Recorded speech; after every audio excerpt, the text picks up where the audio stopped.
Kita maju bersama Allah menuju masa depan cemerlang. Assalamualaikum warahmatullahi wabarakatuh, Sobat NF. Alhamdulillah kita ketemu lagi nih di sesi podcast NF ya. Seperti biasa, podcast NF ini kita akan bicara ya terkait dengan hal-hal yang berkaitan dengan pelajaran tertentu ya. Dan seperti biasa nantinya akan mengundang satu narasumber ya, yaitu salah satu pengajar ya di Nurul Fikri. Nah, pada kesempatan kali ini, pada podcast kali ini kita akan bicara satu bidang studi nih, satu bidang studi yang lagi-lagi kalau dibilang menarik bisa jadi menarik gitu ya. Anak-anak soshum biasanya ya, atau anak-anak IPS nih ya, kita akan bicara terkait dengan sosiologi ya, materi sosiologi.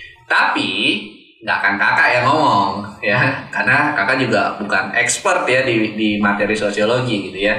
Jadi kali ini kakak akan berbicara atau berbincang mengenai materi sosiologi dengan salah satu pengajar BKBNF atau Nurul Fikri, yaitu Kak Unin. Apa kabar Kak Unin hari ini? Alhamdulillah baik Kak Fahri. Masya Allah. Iya, jadi Kak Unin ini salah satu pengajar sosiologi ya di NF, dan beliau juga salah satu pengajar favorit nih ya untuk bidang sosiologi ya. Baik, jadi sebelum kita ngobrol panjang nih Kak Unin ya, kita akan coba berkenalan dulu Kak Unin ya.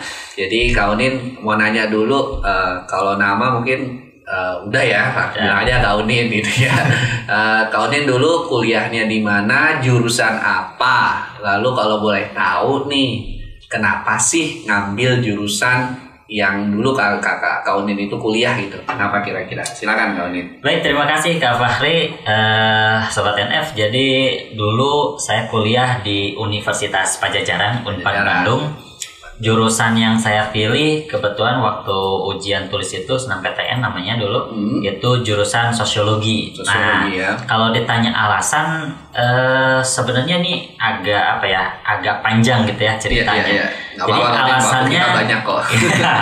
Jadi alasannya adalah dari dulu tuh saya senang dengan angka sebenarnya dari SD, SMP itu. Jadi saya senang dengan angka. Di SD itu pernah ikutan beberapa kali olimpiade matematika dan IPA gitu di SD sama SMP itu. Nah, kemudian ketika SMA saya tuh tertarik dengan satu pelajaran di SMA saya dulu. Dulu saya di Madrasah Aliyah, itu ada psikologi remaja di kelas 10 itu. Jadi di pelajaran itu dijelaskanlah bagaimana sih sebenarnya remaja gitu ya. Apa sih dari sudut pandang psikologi. Kemudian belajar sosiologi dikit-dikit, saya ngerasa kok agak nyambung gitu ya. Kebetulan saya tipikal orang yang senang baca juga pada waktu itu. Setelah itu di kelas 11 guru sosiologinya diganti. Diganti dengan lulusan dari UI, dari jurusan filsafat gitu. Jadi guru sosiologinya itu lulusan filsafat, ngegantiin guru sebelumnya. Nah, ketika belajar sosiologi berdasarkan sudut pandang filsafat, saya merasa ternyata dunia yang saya lihat itu nggak sekecil yang saya kira, ternyata luas gitu ya, dan bisa dilihat dari berbagai macam perspektif gitu ya setelah belajar dari guru filsafat itu. Nah, kemudian guru filsafat itu menariknya cara ngajarnya itu modern banget. Jadi nggak cuma ceramah, nggak cuma pakai PPT, dia itu kayak ayo sekarang pergi keluar, kita duduk-duduk, ngopi, ngobrol-ngobrol. Nih saya punya buku, baca buku ini, nanti kita diskusiin minggu depan gitu. Nah, salah satu buku yang beliau sarankan itu pada waktu itu adalah Dunia Sofi, mungkin pernah baca ya. Kemudian juga ada buku analisis eksistensial gitu ya. Dan yang terakhir itu saya lupa ya, bukunya itu tentang buku politik kalau nggak salah ya. Tapi Animal Farm namanya. Buku Animal Farm gitu ya, George Orwell ya, Animal Farm. George Orwell itu tentang dominasi manusia terhadap hewan lah ya, sehingga hewan itu melakukan pemberontakan. Saya lihat kok ngerasa dunia yang damai yang biasa saya lihat beda gitu ya dengan yang setelah saya baca buku dari rekomendasi dari beliau. Nah, dari situ berasa bahwa saya perlu belajar lebih nih sosiologi gitu. Sehingga pas begitu lulus saya makin tertarik buat belajar sosiologi. Kurang lebih seperti itu Kak Fahri. Baik. Berarti sebenarnya sudah muncul ketertarikan dari SMA. Cuman kalau itu kan dari faktor luar gitu ya, konteksnya. Kalau dari dalamnya sendiri, memang kalau misalkan saya nanya nih sama siswa, kenapa kamu ingin kuliah kedokteran misalkan, karena saya ingin menjadi dokter yang bisa mengobati masyarakat, bisa bisa membuat dunia menjadi lebih sehat. Nah, kalau dari Kak Onin sendiri ada nggak sih faktor internalnya gitu? Kenapa sih milih sosiologi gitu? Nah, ini menarik juga pertanyaan. Dulu saya pilih jurusan sosiologi itu pilihan kedua kan, kalau dulu seingat saya dikasih pilihan itu 3 ya kalau sama PTN. Pilihan pertama manajemen, pilihan kedua sosiologi, pilihan ketiga itu ilmu pemerintahan kalau tidak salah. Tiga-tiganya Unpad. Nah, pilihan sosiologi itu sebenarnya saya nggak punya prospek kerja apa gitu ya ke depannya. Saya cuma penasaran sebenarnya sosiologi itu seperti apa. Jadi saya benar-benar pengen belajar sosiologi gitu. Secara spesialisasi lah di situ di kuliahan. Kemudian yang kedua, menurut saya pada waktu itu pilihan sosiologi itu adalah pilihan yang paling rasional yang saya pilih, yang kemungkinan lulusnya besar. Gitu. Jadi pilihannya kayak pertama saya benar-benar pengen belajar sosiologi, yang kedua itu pilihan rasional. Nah, setelah kuliah, nah di situ saya baru ternyata saya nggak salah-salah banget pilihan jurusan sosiologi. Ini saya banget gitu. Saya orangnya senang berinteraksi, senang berkenalan dengan orang baru. Pas belajar sosiologi di tiap semester itu ada praktikum, kita datang ke desa-desa, ngobrol sama warga di sana selama 1 pekan, dibuatkan laporan, kemudian setelah dibuatkan laporan dipresentasiin di kelurahannya atau di kepala desanya, di perangkat desanya. Dari situ kayak ternyata tugas sosiologi itu kayak merhatiin hal-hal kecil gini loh gitu ya. Kalau kata dosen saya, buka pintu itu udah bisa dikaji gitu sama sosiologi. Gitu. Bahkan jokesnya dosen saya itu, anak sosiologi itu pantang ditolak perempuan gitu kalau laki-laki. Kalau perempuan pantang kalau perempuan pantang di ghosting sama laki-laki lah kalau karena kita itu belajar juga membaca simbol-simbol dari apa yang akan orang lakukan pada kita selama kita bisa berinteraksi. Jadi kayak ternyata pilihan saya nggak salah-salah banget. Saya menikmati gitu ya keinginan saya untuk belajar sosiologi, tapi itu muncul setelah kuliah. Jadi bukan pada saat saya pilih jurusannya, justru pada saat kuliah menikmatinya. Baik. Ya, menarik juga sih sebenarnya. Cuman kalau dilihat dari tadi ya, alasan kenapa sebenarnya udah sedikit tergambar gitu ya terkait dengan ruang lingkupnya. Nah, kalau bisa dispesifikkan lagi nggak Kak Onin, kira-kira ruang lingkup materi sosiologi atau pelajaran sosiologi itu tentang apa sih sebenarnya? Baik, kalau sosiologi itu kan kita pakai definisi dari bahasanya aja ya, sosius dan logos, artinya ilmu yang mempelajari tentang sosius itu perkawanan masyarakat. Jadi kalau di situ sih ya pokoknya kajian kita tuh selama ada masyarakat, selama mereka berinteraksi itu bisa dikaji. Cuman kalau lebih spesifik lagi kita pakai konsep lah ya. Sosiologi itu setidaknya ruang lingkupnya ada 3 gitu ya. Pertama ruang lingkup yang mikro, kajian individual, misalkan kayak Kak Fahri sama saya ngobrol gitu ya. Itu dikaji sama sosiologi gitu, individu sama individu. Kemudian ada ruang lingkup yang sangat luas, masyarakat, itu disebutnya makro sosiologi. Kajiannya tentang sistem, kenapa orang sholat misalnya, kenapa orang sholat itu apakah murni keinginan sendiri atau itu sebatas pemenuhan kewajiban aja, kenapa orang kalau lampu merah berhenti gitu ya, dan seterusnya. Itu kajiannya kajian makro gitu ya.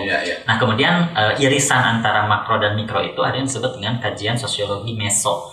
Mesososiologi itu mengkaji tentang kelompok, lembaga gitu. Misalkan pola asuh satu keluarga dengan keluarga lain kenapa berbeda. Padahal kalau dilihat dari latar belakang agama sama, misalkan latar belakang sosial budayanya sama, tapi pola asuhnya beda, misalnya kayak gitu. Nah itu dikaji oleh sosiologi meso namanya gitu. Oke.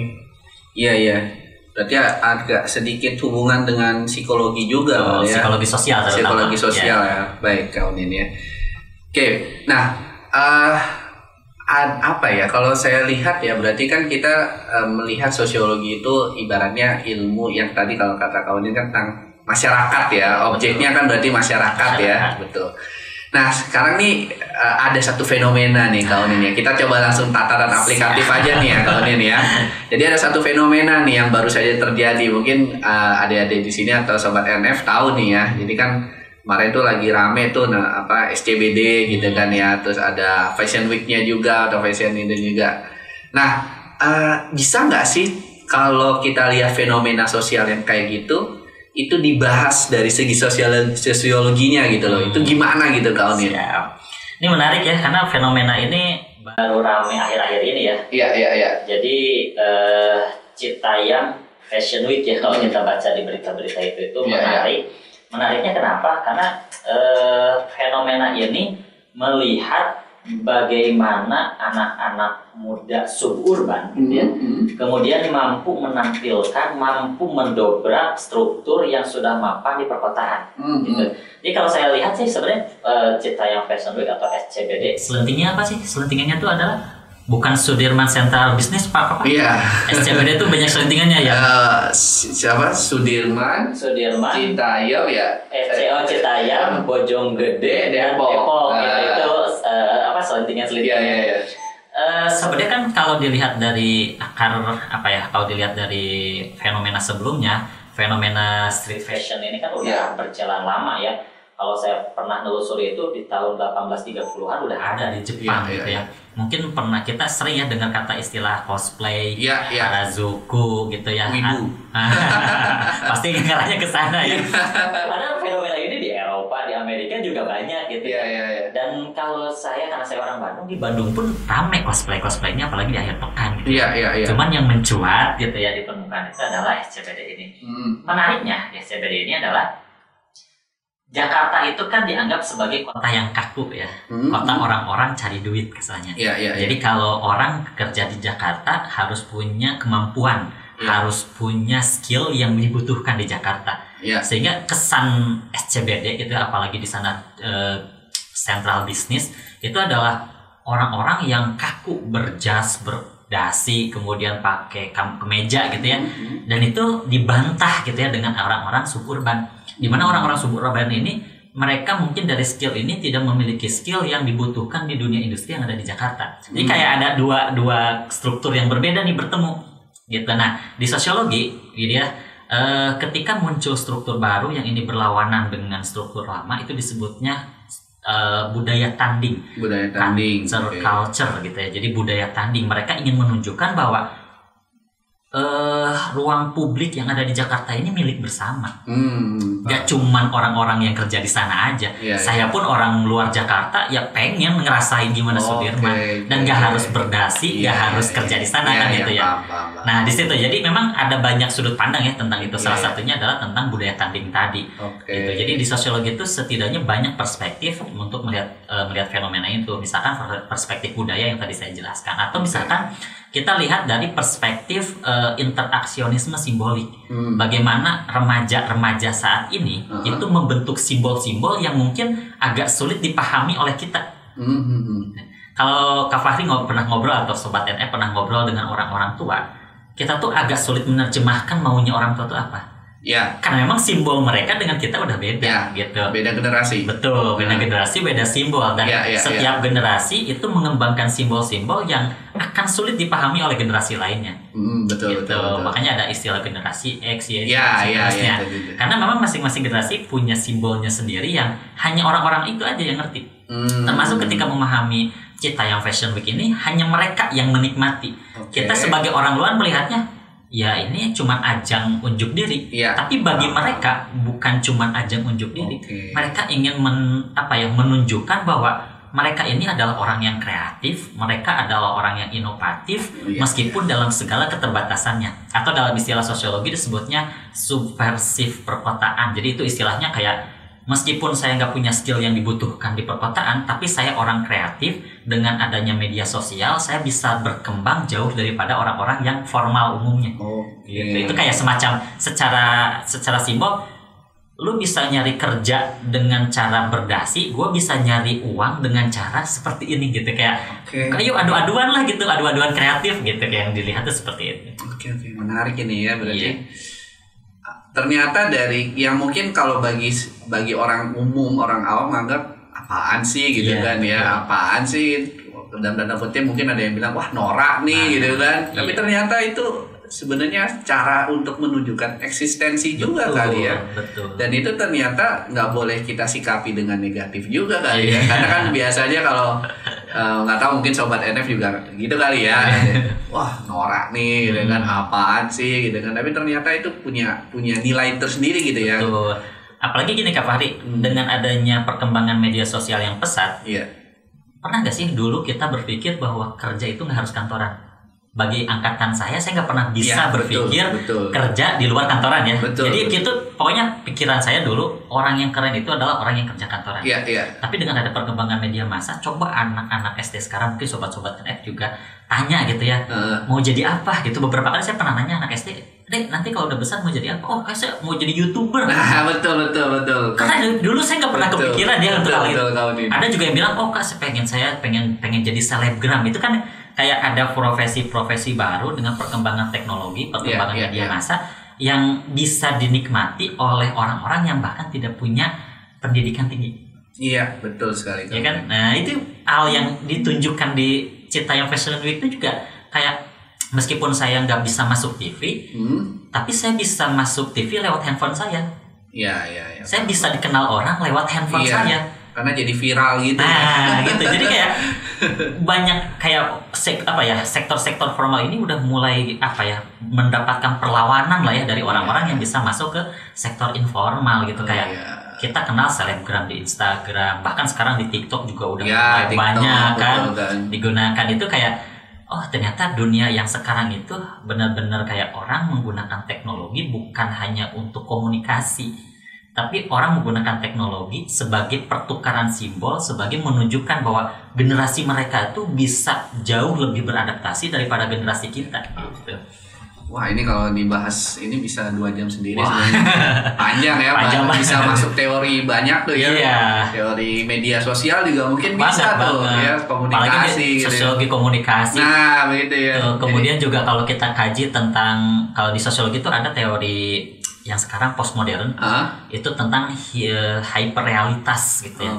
Bahwa kita itu terlalu terpesona dengan media sosial sehingga apa yang kita tampilkan di media sosial seolah-olah itulah diri kita yang sebenarnya. Iya. Itu kan kayak ternyata kita tuh udah menipu diri kita sendiri sebenarnya gitu. Menarik banget kalau mengkaji fenomena-fenomena yang ada. Iya, betul kau nih. Memang kalau kita mau buka lagi sebenarnya banyak ya yang bisa kita bahas dari berbagai segi untuk satu fenomena aja. Iya, Kita betul. baru bahas satu fenomena nih sebenarnya nih. Itu dari sudut pandang sosiologi, bisa jadi sebenarnya dari sudut pandang yang lain juga bisa kita bahas ya. Tapi nggak bakal kita bahas dulu semuanya di sini ya. Oke, Kaunin, kita langsung aja nih Kaunin ya. Kan ini juga podcast untuk bahas materi ya, bahas pelajaran ya.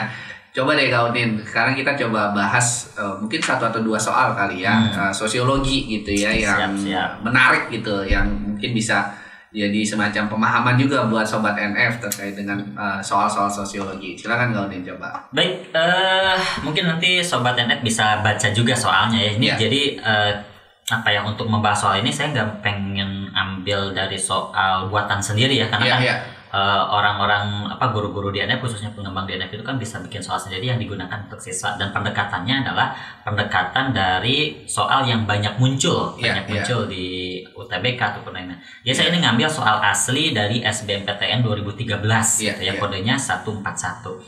Nah, di soal ini mungkin saya bacakan. Pernyataan manakah yang mencerminkan nilai sosial berfungsi sebagai kontrol sosial? Nah, jadi materinya adalah materi tentang nilai sosial. A. Orang muda menghormati pada yang lebih tua. B. Setiap orang memiliki kedudukan yang sama di hadapan hukum. C. Perbuatan menghilangkan nyawa orang lain merupakan pelanggaran nilai sosial serius. D. Orang muda lebih terbuka dalam berpendapat daripada orang tua.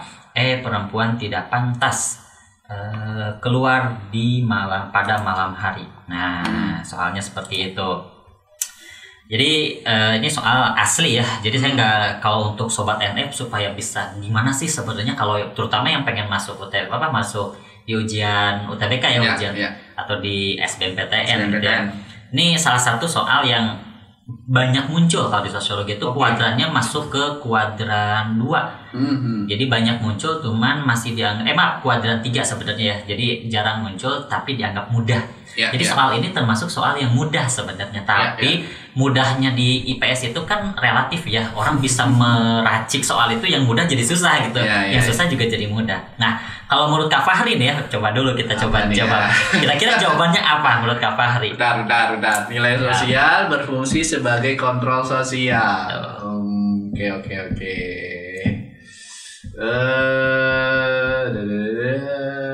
Yang mana ya? Nilai sosial berfungsi sebagai kontrol sosial. Kalau kontrol itu biasanya ada hubungannya dengan hukum. Saya jawab yang B aja lah.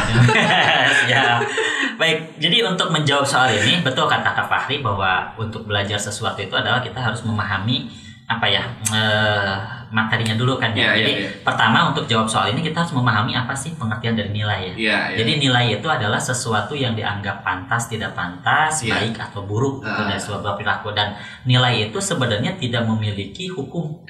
Bukan memiliki hukum, tidak memiliki sanksi. Gitu. Jadi nilai itu cuma anggapan ini baik, ini buruk, ini pantas, ini tidak pantas. Sebatas itu saja. Cuman di soal ini menariknya ini soal HOTS ya. Bagaimana nilai sosial dikaitkan dengan pengendalian sosial atau kontrol sosial. Nah, sedangkan kontrol sosial paling nyata dalam masyarakat adalah norma. Norma itu bentuknya hukum. Tapi kan kalau di soal ini berarti kan menghubungkan antara nilai dengan hukum.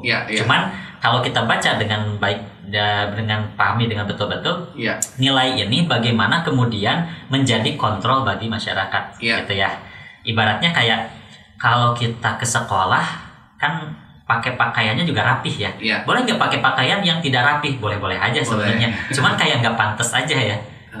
Gitu. Nah, rapih itu kan pantas dan tidak pantas, kurang lebih seperti itu.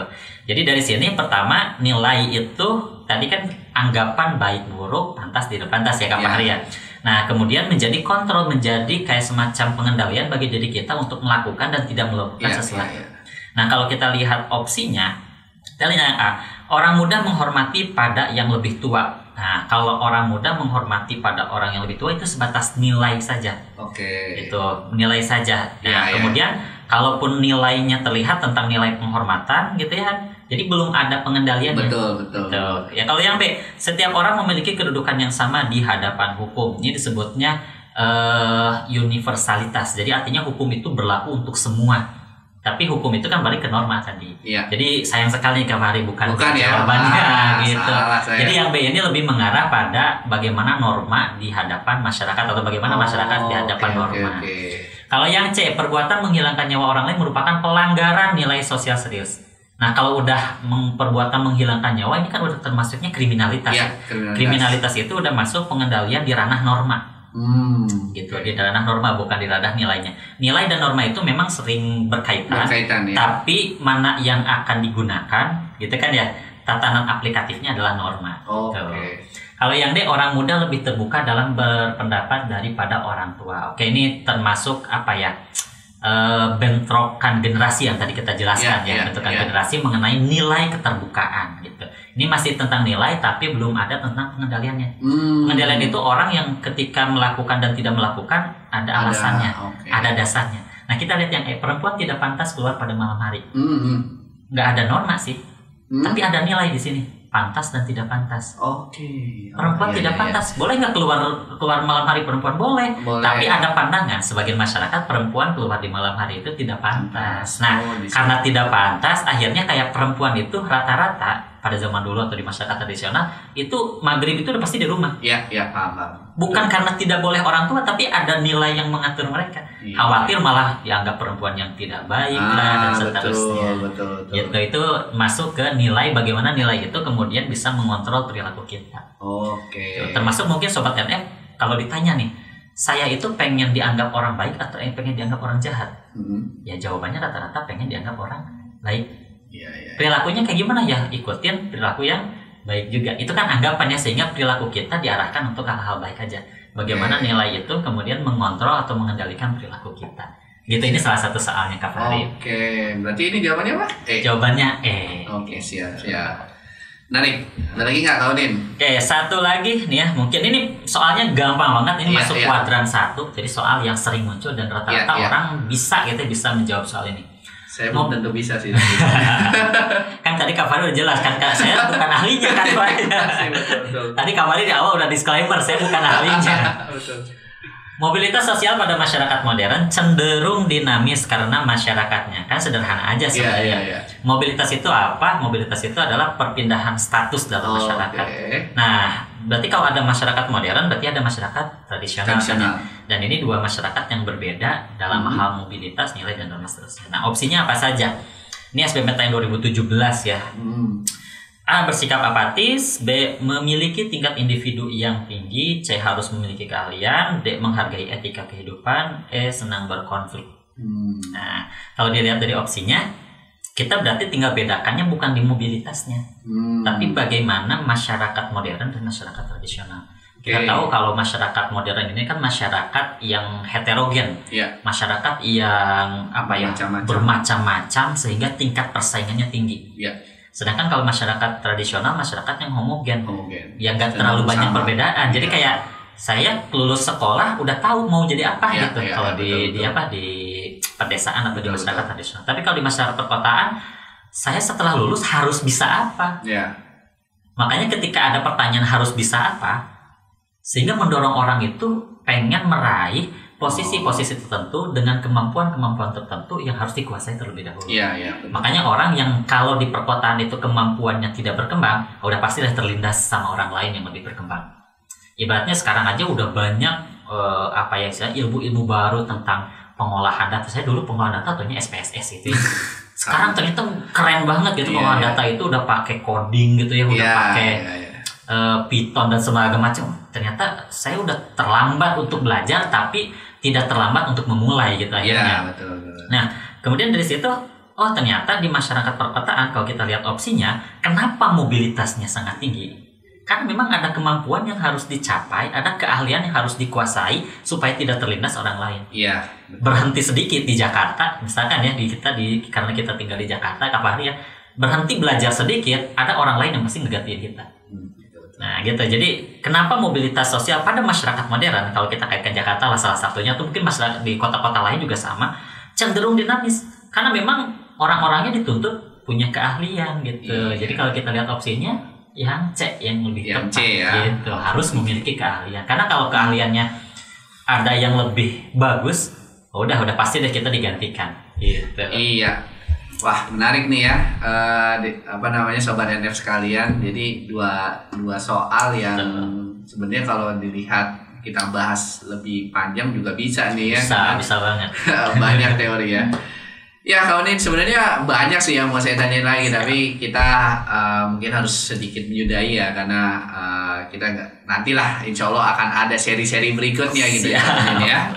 Baik, Kaunin, mungkin ada pesan-pesan terkait dengan adik-adik kita nih yang mau belajar sosiologi atau secara umum lah, kira-kira apa nih yang mesti dipersiapkan buat adik-adik kita?